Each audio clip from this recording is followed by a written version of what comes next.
USC football with Shaun, Cody Kessler. I'm Jordan Moore, and we're joined by Keely Eure, our weekly football roundtable. We pivot very quickly to game 2 here against Georgia Southern.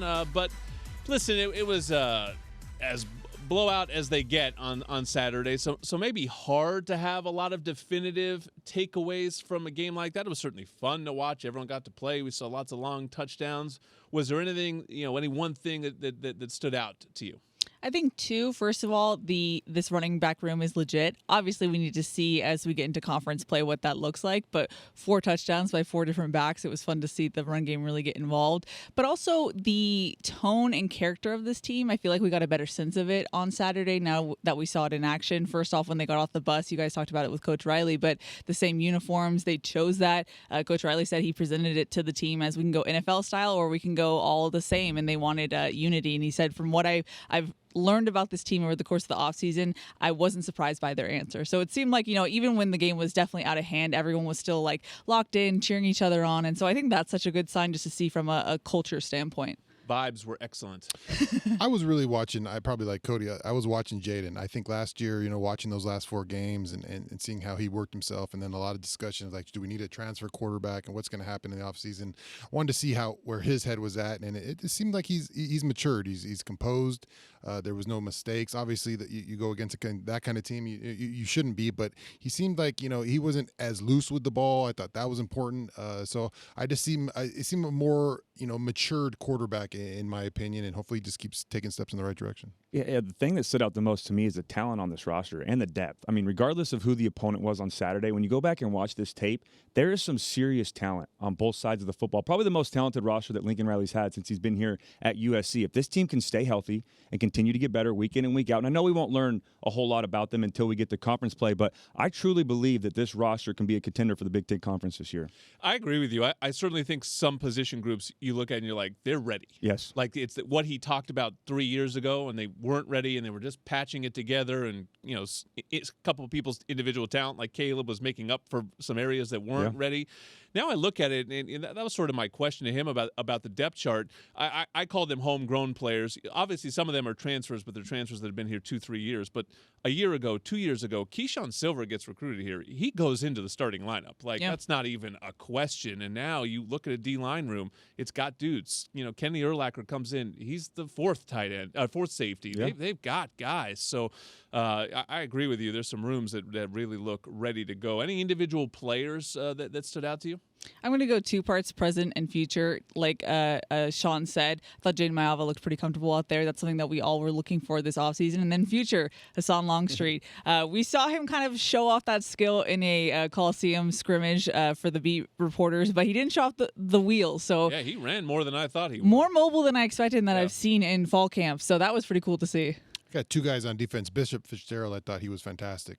You think going into the game, you think Kamari's going to make all the big plays, and really kind of a quiet game for him, but it didn't matter because he was making some big plays out there. And then I thought Cam Fountain looks fast. He looks like he took off-season serious, and he wanted to take that next step as a player, and he looked like he was running around the edge quick. He that TFL, so he looked quite speedy out there. Yeah, I'm going to agree with both of them. I obviously watching the quarterback, I thought Jaden Maiava was very impressive on Saturday, and I challenged him all offseason. There were areas that I wanted to see him get better at, and in my opinion, he checked all those boxes. Right, he protected the football. His decision-making was great. 0 turnovers all day, and really no turnover-worthy plays. He never put the ball in harm's way. The other thing that he did a good job of was his accuracy, and his footwork got better. 83% completion percentage. Last year it was 58%, and it was so cool to see because it could have been 100%. We had that easy layup miss to Mekhi Lemon, which he makes 99 times out of 100, and he's got to make those. We had the drop by Jacoby Lane, and then the ball that got batted down at the line of scrimmage on the 2-minute drill. The other thing that I thought was important, too, is his leadership, and Coach Riley mentioned it, and we talked about it last night on the podcast. He was great, and he had great command when he was on the field, but when he came out of the game, he was engaged, and he was rooting for those other guys, and he was cheering on Hassan Longstreet, and he almost beat King Miller to the end zone down the sideline on his long touchdown run. That's what you want from your quarterback. And then the last thing I mentioned was him being more of a factor in the run game, which he did a little bit, and he had the rushing touchdown, but he did a good job of managing the zone reads, knowing when to give it, knowing when to pull it. But with how talented this running back room is, I don't think he's going to have to be that big of a factor in the run game this year. Just keep the defense honest. But overall, I was very impressed with the 14th performance on Saturday. Yeah, I thought Wayman Jordan, first carry that he had, looked like he was shot out of a cannon. Yeah. You know, that was just one of those, like, okay, this guy's got some pop to his game. And let me shout out an old guy. I mentioned this on the broadcast. You know, Lake McCree, I think what we saw at the end of last year just was not Lake McCree. He was out there taking one for the team, being a warrior, but, like, he got hurt in that Michigan game. I don't know what's in the medical file, but he got hurt. That Michigan game, I remember when it happened, we were like, that will be the last we see of Lake, and then somehow he came back. But he was, I believe, going into that Michigan game last year, the leading receiver on the team. And yesterday, when you saw on Saturday, I mean, he even said it, I think, in a post-game quote, "Oh, I haven't touched that top end speed in a while." So he's obviously healthy and feeling good. And Cody mentioned it. Maybe the third receiver on this team is the tight end or the tight end room. So we'll see if Lake can sort of get back to that. So now what do you want to see from Saturday? I will say I think this is a better opponent. You guys have talked about it a little bit more, looked at it. They've been to 3 straight bowl games. So maybe a step up in competition, albeit not a Big Ten game. Well, I'll say a touchdown by a wide receiver. Now, I say that as a joke, but it's kind of crazy. 73 points, the most scored by a USC team since 1930, and a wide receiver didn't contribute by a catch in that sense. It was crazy to see, but in the sense that I want to see that wide receiver 3 kind of develop. I feel like we saw a lot of guys rotate through, Prince Strawn, Tanook Hines, who actually starts to settle that wide receiver 3 position. I'm curious. Yeah, I'll be watching the offensive line, I think. I mean, a good game. You watch some stuff, and there's some stuff with a little bit leaky in the run game, a little bit on maybe some protection stuff. So I'm going to be watching the offensive line. They're going to be playing, I think, a better group of front guys. Yeah, I want to see how quickly this team can turn the page and go out there and do it again, right? I mean, it's say. Yeah, I mean, 73-13, you're feeling good about yourself, but it's 24 hours. It's over. Go out there and do it again. This is another nameless, faceless opponent. I want to see a team that's hungry to go prove they can continue to get better. And look, I might be the only one on this, but I really felt like as soon as they stepped off the bus, there was a different energy and attitude about this team that they haven't had the last couple years under Lincoln Riley, and I want to see them take that to another level this Saturday. And I think it can be hard, right? Everyone gets up for the season opener, even if it is a lower opponent. Now you go sort of back-to-back with this sort of low major opponent. That's show me that concentration that, hey, we can come back and do it again. So be curious to see if they can do that on Saturday and maintain that focus. We've got one more segment to come of Trojans Live. The ESPN LA USC Trojan Media Network. Presented by Pechanga Resort Casino. And it is Trojans Live on this Monday, getting set for Game 2 of the season Saturday at the Coliseum against Georgia Southern. Our final segment of Trojans Live right now. Once again, here's Jordan Moore.